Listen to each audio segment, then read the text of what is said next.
India का, वो बात मेरी अभी रह गई जो जी। उन्होंने हवाला दिया। उनका प्रॉब्लम यह है कि वो पढ़ते नहीं, और उनके इर्द गिर्द जो लोग जमा है, मेरे ख्याल में उनके भी पढ़ने की आदत जो है वो सिर्फ सोशल मीडिया तक ही है। आप पहले उस डिसीजन को पढ़ें जो जो है इंडिया के कोर्ट ने दिया है, कि वो डिसीजन क्या था, उसमें इशू क्या था। इशू उसमें ये था कि क्या स्कूल का जो या कॉलेज का या यूनिवर्सिटी का जो डिसिप्लिन है वो ज्यादा इंपॉर्टेंट है या किसी के अपने मजहबी नजरियात। क्योंकि स्कूल तो एक कॉमन ग्राउंड है ना, उसमें हिंदू सिख बुद्धिस्ट सारे आएंगे। तो क्या वो अपने अपने मजहब लेके वहां आके प्रिंसिपल को बताएं कि हमने क्या करना है, या प्रिंसिपल ने उनको बताना है कि आपने क्या करना है। नमस्कार दोस्तों, स्वागत है आप सभी का। दोस्तों, जैसा कि आप सभी जानते हैं कि इंडिया के अंदर और पाकिस्तान के अंदर बहुत सारे डिफरेंसेस हैं। ठीक है, क्योंकि पाकिस्तान एक इस्लामिक कंट्री है और इंडिया सेक्युलर। तो यहाँ पे जो डिसीजन होते हैं दोस्तों, कोर्ट का डिसीजन जो आया हिजाब कंट्रोवर्सी पे, वो ये था कि वो सेक्युलर डिसीजन था कि आप स्कूल के अंदर कोई भी यूनिफॉर्म ऐसी पहन के नहीं जा सकते जिससे आपके धर्म के बारे में या इस तरह की चीज़ें, जो सबको अलग अलग धर्म है, सबका अपना अपना मानना है। लेकिन पाकिस्तान उसको अपने अंदर इशू बनाना चाहता है और पाकिस्तान अपने लोगों को ये कह रहा है, अपनी साइड करने के लिए, इमरान खान, कि देखो वहाँ पे मुसलमानों के साथ जुल्म हो रहा है। तो ये जो है हिपोक्रेसी है इन लोगों की, जिसका कोई जवाब है नहीं दुनिया के पास। चलिए हम वीडियो की उसकी तरफ। जो इंडिया में हिजाब के हवाले से उन्होंने, जाहिर है आप तो जानते ही हैं, भारत के बगैर तो कोई तकरीब पूरी हो नहीं सकती। तो उन्होंने कहा कि भारत में जो है वो किस तरीके से मुसलमानों को इसके हिजाब के नाम पर, खवातीन को जो है वो बैन किया गया है कि वो हिजाब नहीं ले सकती हैं, और वहां पर जो सलूक किया जा रहा है, तो उसको उन्होंने क्रिटिसाइज किया। और मुनाफकत और जालत है, इग्नोरेंस और हिपोक्रेसी। इसको आप नाम बहुत आसान है देना, इसके अलावा आप इसको क्या नाम दे सकते हैं। मैं लोगों को, अपनी पार्टी है उसमें अकलियत है ही नहीं, प्रॉपर रिप्रेजेंटेशन नहीं, मुल्क के अंदर अकलियतों के साथ जो जुल्म तशद्दुद होता है उस पर मैं एक ट्वीट तक नहीं कर सकता, और मैं इंटरनेशनल हीरो बनने की कोशिश करूं कि जनाब मैं तो ये पूरे इस्लामी दुनिया को और उनके काजिज को रिप्रेजेंट करूंगा।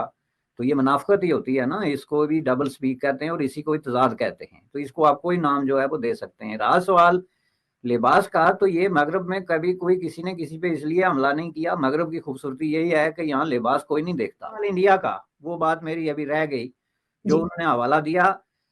उनका प्रॉब्लम यह है कि वो पढ़ते नहीं, और उनके इर्द गिर्द जो लोग जमा है, मेरे ख्याल में उनके भी पढ़ने की आदत जो है वो सिर्फ सोशल मीडिया तक ही है। आप पहले उस डिसीजन को पढ़ें जो जो है इंडिया के कोर्ट ने दिया है, कि वो डिसीजन क्या था, उसमें इशू क्या था। इशू उसमें यह था कि क्या स्कूल का जो या कॉलेज का या यूनिवर्सिटी का जो डिसिप्लिन है वो ज्यादा इंपॉर्टेंट है या किसी के अपने मजहबी नजरियात। क्योंकि स्कूल तो एक कॉमन ग्राउंड है ना, उसमें हिंदू सिख बुद्धिस्ट सारे आएंगे। तो क्या वो अपने अपने मजहब लेके वहां आके प्रिंसिपल को बताएं कि हमने क्या करना है, या प्रिंसिपल ने उनको बताना है कि आपने क्या करना है, यहाँ किस किस्म का आपने ड्रेस पहनना है। ये था इशू। कोर्ट ने ये डिसीजन किया कि जो स्कूल का डिसिप्लिन है, इदारे का डिसिप्लिन है, वो मुकदम है। इदारा अगर ये डिसिप्लिन बनाता है कि यहाँ पे भाई आप जो है वो कोई मजहबी सिंबल पहन के नहीं आ सकते, बल्कि आम स्टूडेंट की तरह क्लास में आए। स्कूल में भी नहीं है, क्लास की बात हो रही है। स्कूल में आप बेशक हिजाब नकाब जो मर्जी पहन के आए, ग्राउंड में, कॉमन एलिमेंट्स में, कैफेटेरिया में, लेकिन वो क्लास की बात कर रहे हैं। तो उसमें कोर्ट का डिसीजन सिर्फ इतना है कि जनाब आप स्कूल का डिसिप्लिन मुकदम है, अगर आप उसको हटा देंगे तो फिर हर स्टूडेंट, और स्कूलों कॉलेजेस यूनिवर्सिटीज में हजारों की तादाद में स्टूडेंट हैं जो अपना अपना लेके आ जाएंगे जी, कि मैंने ये पहनना है, मैंने वो नहीं पहनना है। तो फिर वो स्कूल तो नहीं रहेगा ना। स्कूल का मतलब क्या है, लेफ्ट हम्म। यूनिफॉर्म का मतलब क्या है, कि सब बराबर और एक ही तरीके से जो है वो ट्रीट होने चाहिए। तो उसमें कोई ना इस्लामोफोबिया है ना डिस्क्रिमिनेशन है, वो बिल्कुल एक सीधा साधा लीगल डिसीजन है, जिसको हर लीगल माइंड जो है वो मानने पे मजबूर है, मानना पड़ता है, जो कि लीगल प्रेसिडेंट्स हैं। एक बिल्कुल क्लियर किस्म का लॉ है, कॉन्स्टिट्यूशन ऑफ इंडिया उसको गवर्न करता है बिल्कुल क्लियरली। उसमें तो कोई, अब इसीलिए मैं कहता हूं कि ये जालसाजी है, हम्म। फ्रॉडुलेंट किस्म की पॉलिटिक्स है। जब आप इस तरह के नॉन इश्यूज और दूसरे मुल्कों के इशू उठा के तो उन पे आप मातम करते हैं, और अपने मुल्क में दिन ब दिन आपके लोगों के साथ क्या आ रहा है आपको नजर नहीं आ रहा। आप मुझे ये बताएं कि आपको इंडिया में ये डिस्क्रिमिनेशन नजर आ गई, तो मैं फिर यही बात तो दोबारा तो रहूंगा कि पाकिस्तान में जो इस तरह की डिस्क्रिमिनेशन आप कर रहे हैं एक दूसरे के खिलाफ, उसके सिलसिले में आपने कभी कोई बयान दिया है? आपको इंटरनेशनली तो एमजी जो है वो डिस्क्रिमिनेट होते नजर आ गए, जहाँ के वो बहुत बड़ी विजिबल तादाद में एक मजबूत किस्म की, एक यूनाइटेड किस्म की फोर्स है। और पाकिस्तान में जब आप उनको उल्टे लटका रहे हैं और उनके साथ जो है इस तरह का वैश्याना सलूक कर रहे हैं, तो वो एग्जिस्ट ही नहीं करते। ये है मुल्क। और मैं हैरान हूं कि आप लोग जो है इसको किस तरीके से बर्दाश्त कर रहे हैं, इस तरह की बातों को। वहां के कोर्ट, वहां के कानून, वहां का मीडिया आदमी के पीछे खड़े हैं कि जी सही कह रहा है जी, वाह जी, खान साहब ने क्या जनाब जबरदस्त बात फरमा दी। वैसे साहब जरा थोड़ी सी बात कश्मीर फाइल्स पर कर ली जाए। उसके इस फिल्म के हवाले से कुछ बातें जो अभी तक मुझे जो पढ़ने को मिली हैं, क्योंकि मैं देख नहीं सकी, लेकिन मैंने इसका कुछ ट्रेलर देखा, इसके मुतालिक मैंने पढ़ा कि भाई क्या है और किस तरीके से है।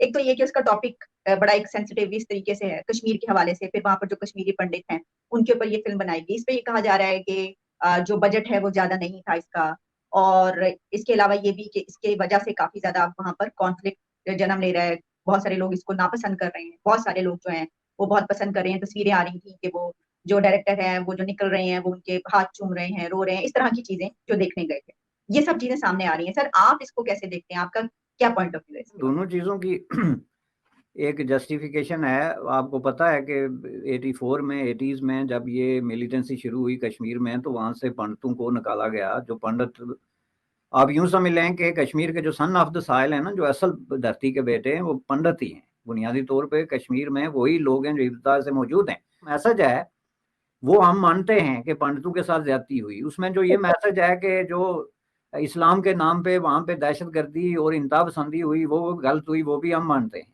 और ये सही। मसले का हल नहीं है। तो ये कहा ले सकते हैं कि जो उसके हक में उसको देखने वाले लोग हैं उसको वो इस तरह से ले रहे हैं, और जो उसके मुखालिफ हैं जो ये समझते हैं कि नहीं ये गलत है, तो उसके बारे में वो सोच रखते हैं। लेकिन के बावजूद जब कोई चीज मतनाज़े बन जाती है तो वो बहुत ज्यादा उसको देखा जाता है और उसको वो फिर उतना ही ज्यादा उठती है, ये भी हम जानते हैं। तो जाहिर डेफिनेटली है और करता मतलब बड़ा शोर उठा इंटरनेशनल मीडिया में इसको, मतलब रिपोर्ट डीडब्ल्यू पे मैंने देखा, बीबीसी मतलब इंग्लिश पे, सीएनएन और पता नहीं कौन कौन से चैनल, तकरीबन सब जितने भी चैनल है वर्ल्ड के वो कवर कर रहे थे। पाकिस्तान और इंडिया के चैनल्स भी, यकीनन माँ का मीडिया भी इस पे बात कर रहा था। कुछ लोग इसको सपोर्ट कर रहे थे, कुछ इसके अगेंस्ट है। अब कोर्ट का फैसला आ गया, क्या कह रहे हैं। और वैसे कोर्ट के फैसले से पहले भी मैं पिछले 2 हफ्तों से देख रहा हूँ कि मुकम्मल खामोशी, कुछ खास रिस्पॉन्स नहीं आ रहा लोगों को। क्या चक्कर हुआ, कोर्ट ने क्या कहा है, तो थोड़ा सा हमें समझने की आपसे कोशिश करेंगे। और अब जो इसके सपोर्टर है वो कहां पे खड़े? कोर्ट ने यह बोला कि हिजाब जो है वो एसेंशियल नहीं है इस्लाम में, इसलिए एजुकेशनल इंस्टीट्यूशंस में हिजाब पे जो बैन लगा है वो कंटिन्यू करेगा। राइट। ये एक सेंटेंस में कोर्ट का पूरा जजमेंट समाप्त होता दिखता है।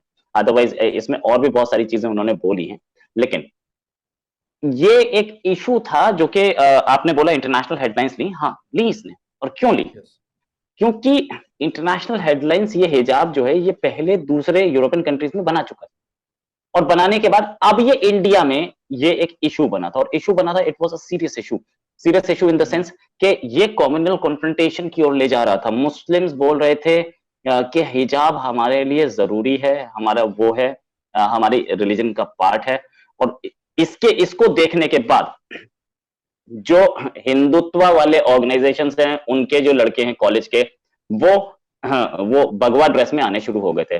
अब यू लुक एट इट कि एक क्लास है जिसमें कुछ लड़कियां हिजाब में बैठी हैं और कुछ भगवा में बैठे हैं, वो क्लास लगेगी या एक कम्युनल इंस्टीट्यूशन लगेगा? जो भी हो रहा था वो स्टूडेंट्स की एजुकेशन के लिए अच्छा नहीं था, ऐसा कोर्ट ने माना। और कोर्ट ने बोला कि नहीं भाई, ये आप अगर कोई एजुकेशन इंस्टीट्यूट है उससे इन सब चीजों को बाहर रखिए। तो वो अब बाहर हो जाएगा और अब स्टूडेंट्स वापस आ जाएंगे पढ़ने पे। कुछ स्टूडेंट्स को अब भी दिक्कत होगी। मैं अभी 1-2 जगह कहीं देख रहा था कि स्टूडेंट्स ने बोला अब हम कैसे जाएंगे कॉलेज, हम तो हिजाब नहीं पहनते, ये वो, बिना हिजाब के नहीं जा सकते। तो वो अपना, भाई इसमें कुछ ना कुछ तो करना पड़ेगा। ऐसा तो नहीं है कि एजुकेशन बंद होती है। पाकिस्तान में भी बहुत सारी लड़कियां विदाउट हिजाब जाती हैं। मैं किसी भी इस जजमेंट को सपोर्ट नहीं कर रहा, ना इसके अगेंस्ट बोल रहा, ना उन लड़कियों के फेवर में बोल रहा हूँ, ना उनके अगेंस्ट बोल रहा हूँ। बट फैक्ट रिमेन्स कि now there is a judgment in hand. In fact ये मैटर सुप्रीम कोर्ट में पहले जा चुका था। सुप्रीम कोर्ट ने बोला कि आप हाई कोर्ट से ऑर्डर लीजिए, हाई कोर्ट में मामला सुनवाइए, और हाई कोर्ट ने ये जजमेंट दिया है। तो अब ये लोग सुप्रीम कोर्ट जा सकते हैं, इसमें कोई शक नहीं। लेकिन अगर ये सुप्रीम कोर्ट गए और सुप्रीम कोर्ट ने भी ऐसा ही जजमेंट दिया कि ये हिजाब जो है it is not necessary in Islam, और एजुकेशनल इंस्टीट्यूट्स में हिजाब नहीं पर बैन लगा रहना चाहिए, तो वो पूरे कंट्री के लिए लॉ बन जाएगा। फिर पूरे कंट्री में कोई लड़की हिजाब में एजुकेशनल इंस्टीट्यूशन में नहीं जा पाएगी। इसलिए मुझे लगता नहीं है कि ये लोग इसको सुप्रीम कोर्ट लेके जाएंगे, लेकिन हो सकता है ले जाएं, क्योंकि पहले सुप्रीम कोर्ट में जा चुके हैं।